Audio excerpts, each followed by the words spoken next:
यह कहानी Donald Trump के किसी सेक्स स्कैंडल की नहीं है।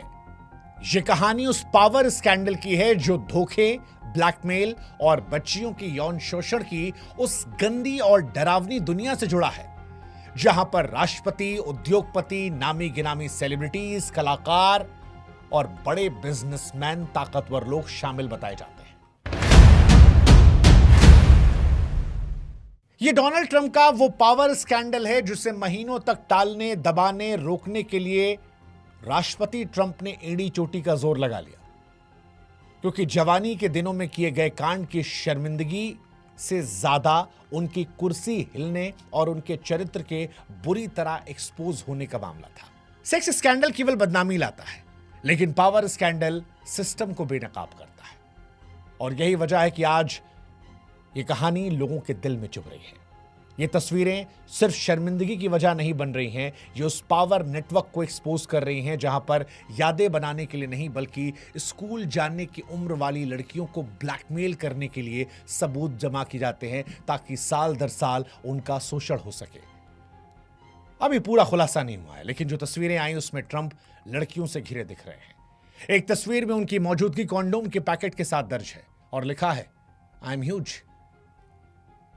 अब सवाल सिर्फ ये नहीं कि तस्वीर में क्या है, सवाल ये है कि ये कौन सी दुनिया है और इसे अंधेरे में क्यों रखा गया।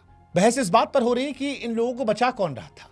बहस इस बात की कि एप्स्टीन केस की फाइलों में ऐसा क्या है कि सबसे मुख्य व्यक्ति को पहले सालों साल जेल नहीं भेजा गया, फिर कुछ महीनों में छोड़ा गया और बाद में ही जेल में मरवा दिया गया।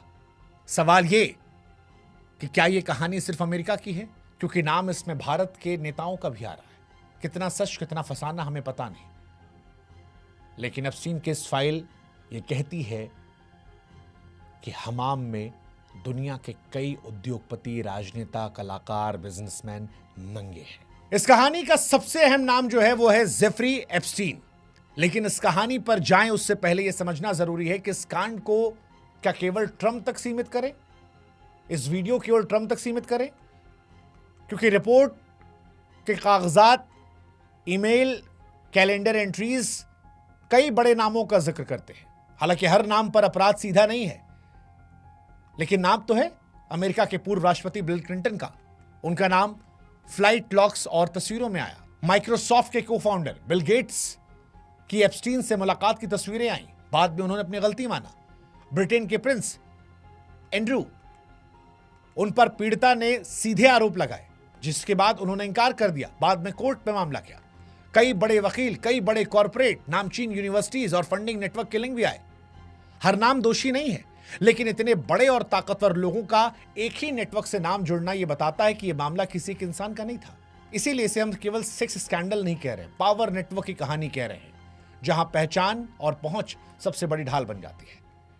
और इस कहानी को अगर शुरू समझना है तो जेफरी एप्स्टीन को समझना होगा, क्योंकि वही इसका मुख्य किरदार है। जेफरी एप्स्टीन कहने को एक इवेंट मैनेजर, लेकिन जब जांच और गवाही हुई तो पता लगा कि यह सत्ता की दलाली करने वाला इंसान था। वो दलाली जहां पैसे से ज्यादा कीमती चीज होती थी किसी के बारे में जानकारी। एप्स्टीन सिर्फ गलत काम नहीं कर रहा था, वो पहुंच बेच रहा था ताकतवर लोगों तक, उसके राजों तक पहुंच और उन राजों की हिफाजत। New York, Florida, US Virgin Island में उसकी प्रॉपर्टी सिर्फ आलीशान घर नहीं थी, उसके काले नेटवर्क के अड्डे थे जहां कानून की एंट्री कमजोर थी। इस पूरे मामले की शुरुआत होती है साल 2005 में, जब फ्लोरिडा में 14 साल की लड़की की मां पुलिस के पास जाती है और यह आरोप लगाती है कि उसकी बेटी को मसाज के बहाने एप्स्टीन के घर बुलाया गया। यही वो पल था जब पहली बार इस गंदी दुनिया का पर्दा उठा। जांच आगे बढ़ी और फिर एक एक करके 50 लड़कियां सामने आई। कई पीड़ितों ने कहा कि हमारे साथ भी यही घटना हुई थी। पहले भरोसा दिया, फिर लालच और फिर दबाव और आखिरी में डर।